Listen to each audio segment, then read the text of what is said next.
La parole est à Arnaud Saint-Martin pour la France Insoumise, Front Populaire, Nouveau Front Populaire.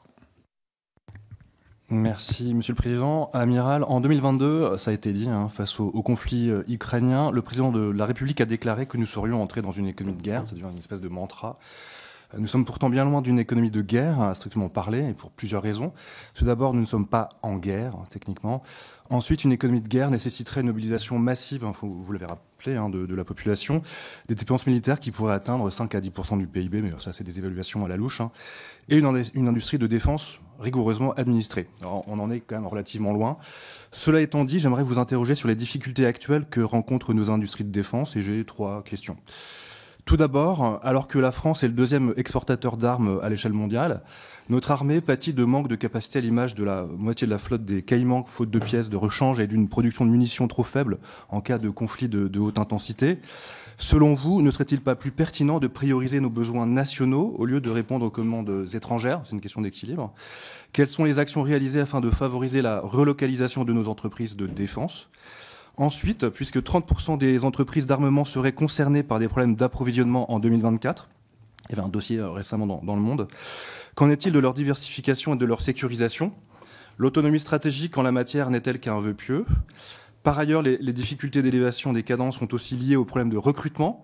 De nombreuses entreprises sont concernées à l'image de Centralp ou For Digital FMDL. En dehors de la campagne d'accompagnement des dirigeants ou des ressources humaines, avez-vous connaissance de réflexions quant à l'attractivité des carrières et des RH sur le temps long, puisque c'était un point important pour vous, et des conditions de travail de ces métiers qui sont en tension?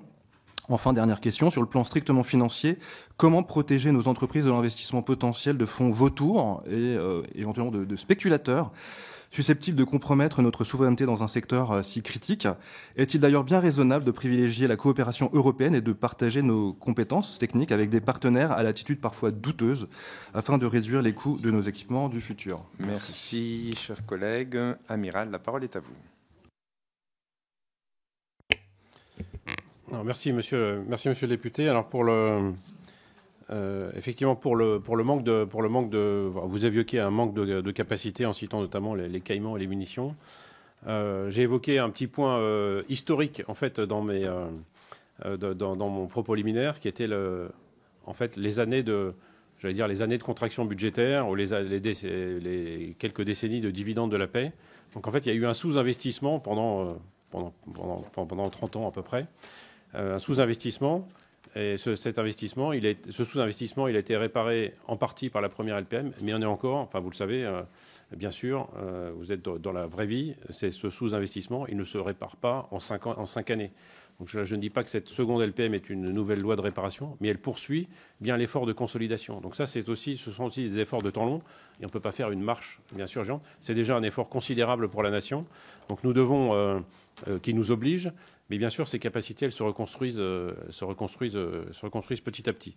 Pour les munitions, vous avez vu augmenter les cadences, de production des obus de 155, des missiles. Sur les munitions complexes, on ne peut pas augmenter énormément les cadences. Et par ailleurs, il y a aussi, dans ces munitions, il y a aussi le poids de l'histoire, c'est-à-dire qu'il y a quelques architectures de production qui sont liées aussi à ces décennies dividendes de la paix, où la production est partagée entre plusieurs pays.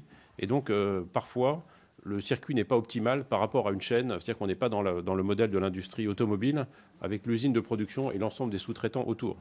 Dans les missiles, il y a parfois des bouts de missiles qui font plusieurs étapes dans différentes chaînes, et donc qui complexifient la construction. Mais ça c'est le poids de l'histoire. En fait, et on ne peut pas refaire la chaîne, la chaîne entièrement. Donc on a parlé aussi vous avez évoqué, donc ça c'est pour les besoins, pour les manques de capacité et puis comment on reconstruit. Nos besoins nationaux aussi, ils font l'objet d'un équilibre extrêmement soigneux entre nos propres besoins et l'aide qui est donnée à l'Ukraine. C'est une vigilance qui fait l'objet de toute l'attention de l'état-major des armées. Enfin, vous avez évoqué la relocalisation de nos entreprises de défense. Il y a une partie poudre avec une usine de Orinco qui est en train d'être lancée près de Bordeaux, il me semble. Et donc il y a toute cette pour la France, on a cette culture, enfin, vous le savez, de la souveraineté à travers la dissuasion notamment. La dissuasion nous oblige à produire de façon absolument sûre et complètement avec une sécurité maximale. C'est-à-dire qu'on doit maîtriser l'ensemble des composants. Il ne peut pas y avoir de boîte noire dans les équipements qui servent à la dissuasion. Donc on a bien cette notion de souveraineté et de production française entière, complète. Ça n'empêche pas qu'il y ait des programmes en coopération, mais dans cette production française, la dissuasion notamment nous fait avoir cet esprit où on cherche à avoir cette production française maîtrisée entièrement. Pour ce qui concerne les entreprises de défense et leur capacité de production, vous avez parlé des difficultés d'approvisionnement. Effectivement, il y a un travail qui est fait par la DGA, mais là je laisserai le délégué général pour le moment en reparler, sur ce qu'on appelle en français le sourcing, c'est-à-dire où est-ce qu'on peut trouver les équipements, des composants, des cartes électroniques, est-ce qu'on rapatrie la production en France. Bien sûr, l'Ukraine a provoqué non pas un recroquevillement, mais en tout cas une étude très forte sur les chaînes d'approvisionnement. On est descendu à des niveaux qu'on ne maîtrisait, je ne dirais pas dont on n'avait même pas connaissance, mais des niveaux 7e ou 8e niveau parfois dans la capacité d'approvisionnement. En mettant à jour parfois, on parlait des PME tout à l'heure, en mettant à jour des PME qui dépendent beaucoup des commandes militaires, c'est leur seule activité. Donc il y a tout cet accompagnement qui est fait par la DGA, mais ça je laisserai faire. Et donc, ou au contraire, des PME où la partie défense est marginale, et donc voir comment est-ce qu'on peut garantir, malgré le fait que ce soit marginal, comment on peut garantir cet approvisionnement. Vous avez parlé enfin de recrutement. Pour le recrutement, en fait, le plan de fidélisation qui a été lancé par le ministre porte ses fruits. Il y a plusieurs dispositions, notamment dans la LPM. Le fait de pouvoir rester au-delà de la limite d'âge est quelque chose qui a été extrêmement bien utilisé et qui fonctionne, et qui permet de garder les cadres, les sous-officiers, les officiers mariniers et les officiers, parce qu'évidemment, vous le soulignez vous-même, vous le rappeliez vous-même, on est bien dans le temps long.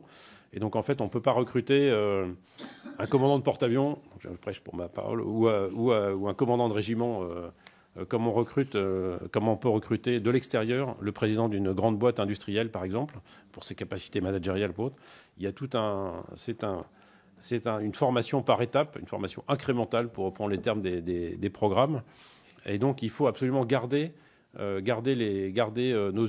officiers mariniers, nos sous-officiers, et puis les officiers qui ont cette partie technique. Donc, il y a la fidélisation. Donc, les mesures de la loi de programmation militaire nous y aident. L'attractivité des carrières militaires, les efforts qui sont faits sur les grilles indiciaires également sont des efforts forts. La nouvelle politique de rémunération pour les militaires également. Et donc ça marche aussi. Pour les capacités spécifiques, si on veut revenir un petit peu à l'économie de guerre, il y a aussi le fait que les entreprises s'organisent pour disposer de capacités particulières. On a souvent évoqué dans différents articles les soudeurs. Je ne sais pas marqué dans l'article du Monde d'ailleurs, je crois.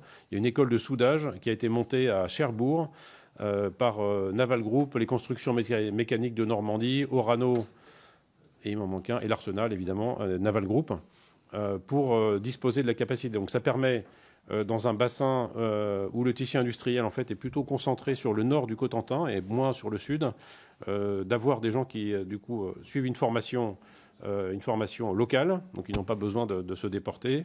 Ils sont formés, employés ensuite dans les entreprises locales.